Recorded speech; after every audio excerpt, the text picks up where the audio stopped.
Hello friends, இன்றைக்கி நம்ம வெற்றிலை தீபம் எப்படி ஏற்றலாம், அதோட நன்மைகள் என்னென்ன அப்படிங்கிறத பற்றி பார்க்கலாங்க. ஃபஸ்ட்டு நம்ம 6 இல்லைனா ஒரு 9 வெத்தலையை எடுத்துக்கலாங்க. நல்லா கழுவி எடுத்துகிட்டு வந்துடலாங்க. அதோட காம்பு பகுதியை ரிமூவ் பண்ணிடலாங்க. காம்பு பகுதி உள்ளே வர மாதிரி வச்சுக்கலாங்க. நீங்கள் 6 விளக்கு கூட ஏற்றிக்கலாங்க. இல்லைனா நான் வீடியோவில் காமிக்கிற மாதிரி ஒரே ஒரு விளக்கு கூட ஏற்றிக்கலாங்க. காமாட்சி அம்மன் விளக்கு, மண் விளக்கு, எது வேணாலும் நம்மளோட விருப்பத்துக்கு ஏற்ற மாதிரி விளக்கு ஏற்றிக்கலாங்க. ஒரு வெத்தலைக்கும் நம்ம சந்தன சிகப்பு வச்சுக்கலாங்க. அப்படியே விளக்குக்கும் நம்ம சந்தன சிகப்பு வச்சுடலாங்க. ஒரு வெத்தலைக்கும் தனித்தனியாக பூ வச்சுக்கலாங்க. வெற்றிலையோட சென்டரில் விளக்கு வச்சு நல்லெண்ணெய் விட்டு நம்ம திரி போட்டு விளக்கேற்றிக்கலாங்க.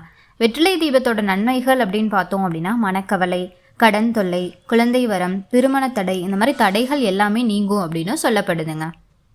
வெற்றிலை தீபம் பார்த்தீங்க அப்படின்னா செவ்வாய்க்கிழமை நாட்களில் ஏற்றலாங்க. அடுத்து சஷ்டி, கிருத்திகை, தைப்பூசம், பங்குனி உத்திரம், ஆவணி மாத சஷ்டி வரும் இல்லைங்களா, 7 நாள். இந்த மாதிரி நாட்களில் அதாவது முருகரோட விசேஷ நாட்களில் நம்ம இந்த வெற்றிலை தீபம் ஏற்றலாங்க. இந்த மாதிரியான முருகரோட விசேஷ நாட்களில் நம்ம விரதம் இருக்கிறது அப்படிங்கிறது ரொம்பவே நல்லதுங்க. அந்த மாதிரி விரதம் இருந்து வெற்றிலை தீபம் ஏற்றணும் அப்படின்னா முழு பலனும் கிடைக்கும்னு சொல்கிறாங்கங்க.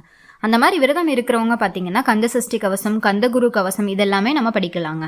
சரிங்க, வீடியோ பிடிச்சிருந்தா அப்படியே நம்ம சேனலை சப்ஸ்கிரைப் பண்ணிக்கோங்க. நம்ம நாளைக்கு ஒரு ஷார்ட்ஸில் பார்க்கலாங்களா?